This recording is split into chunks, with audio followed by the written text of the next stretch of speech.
Hello guys, I am Mohammad Asif और आप देख रहे हैं मेरा YouTube channel M A study expert. इस वीडियो में हम हाइपोथेसिस के कंसेप्ट की बात करेंगे कि रिसर्च में हाइपोथेसिस क्या होते हैं, हाइपोथेसिस की टाइप्स कितनी होती है और हर एक टाइप को विद एग्जांपल के साथ स्टडी करेंगे। रिसर्च प्रोसेस का थर्ड स्टेप होता है development of hypothesis. Hypothesis actually में क्या है, हम इस वीडियो में डिटेल के साथ स्टडी करेंगे।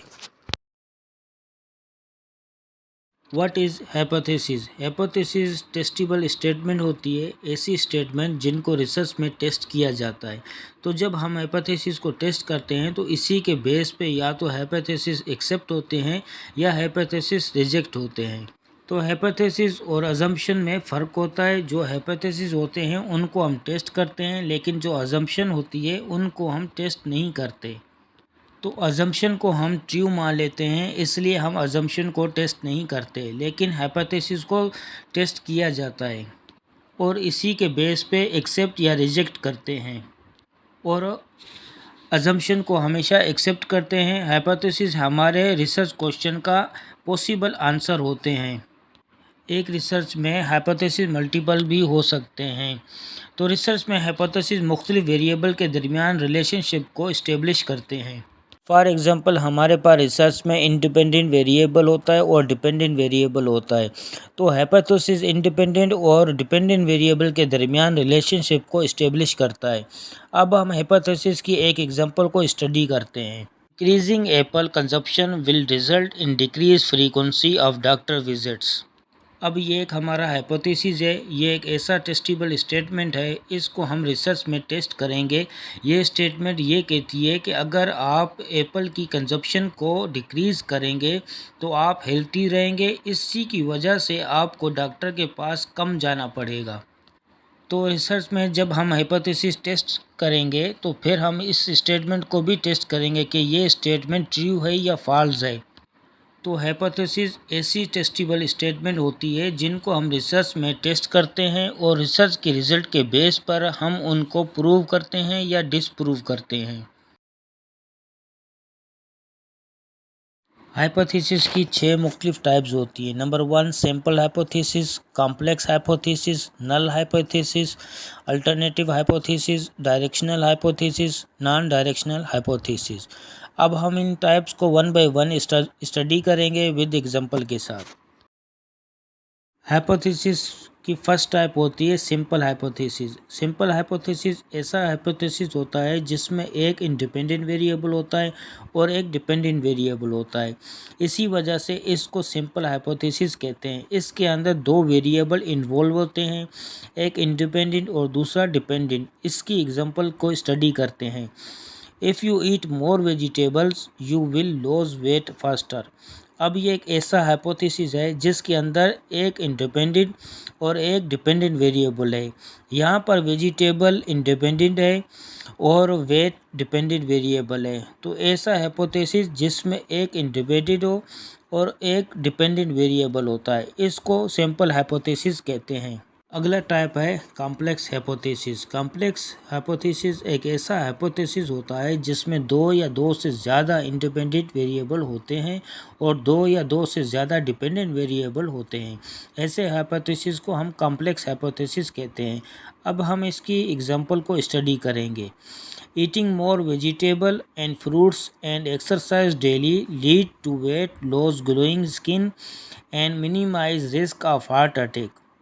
ये एक कॉम्प्लेक्स हाइपोथेसिस की एग्जांपल है जिसमें दो या दो से ज़्यादा इंडिपेंडेंट वेरिएबल हैं और दो या दो से ज़्यादा डिपेंडेंट वेरिएबल हैं।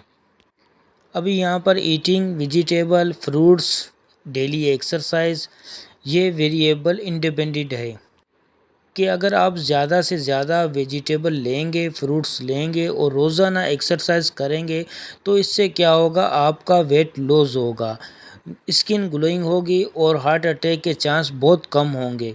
तो यहाँ पर हमारे पास तीन इंडिपेंडेंट वेरिएबल हैं और तीन डिपेंडेंट वेरिएबल है जिनमें वेट लॉस, ग्लोइंग स्किन और हार्ट अटैक।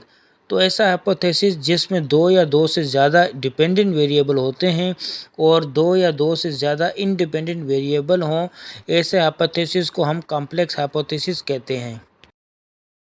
हाइपोथेसिस का अगला टाइप है नल हाइपोथेसिस। नल हाइपोथेसिस, यहाँ पर नल का मतलब है ज़ीरो।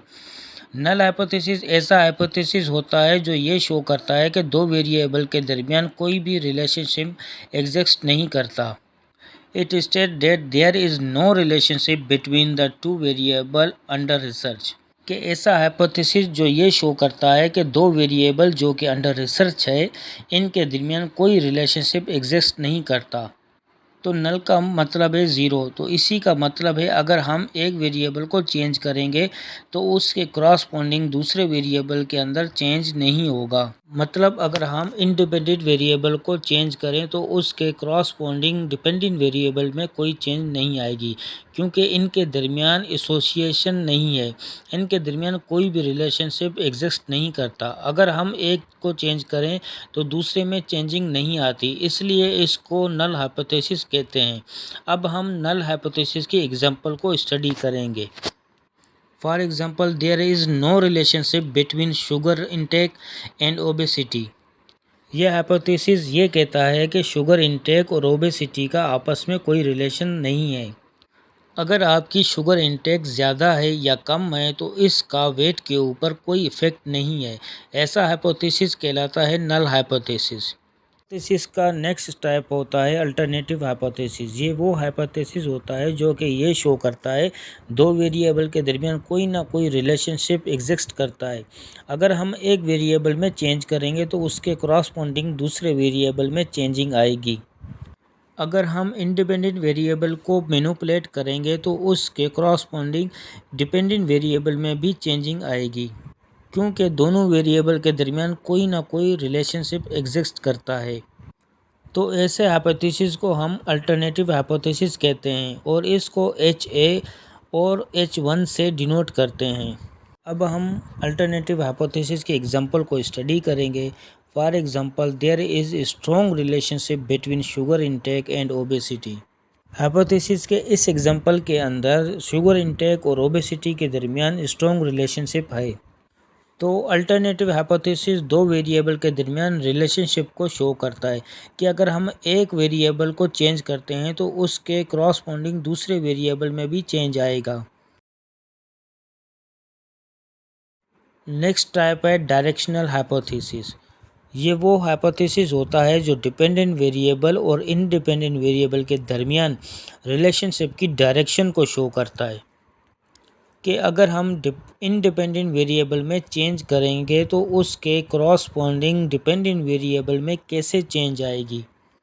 कि इंडिपेंडेंट वेरिएबल में पॉजिटिव चेंज आती है तो उसके क्रॉसपोंडिंग डिपेंडेंट वेरिएबल में पॉजिटिव चेंज आती है या नेगेटिव आती है।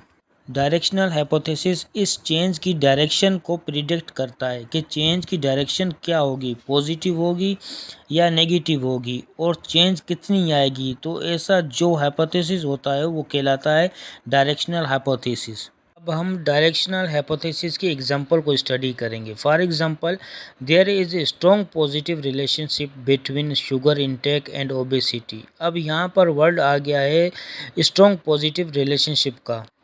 पॉजिटिव रिलेशनशिप का मतलब यह है कि अगर इंडिपेंडेंट वेरिएबल में पॉजिटिव चेंज आती है तो उसके क्रॉसपोंडिंग के इंडिपेंडेंट वेरिएबल में भी चेंज आएगी।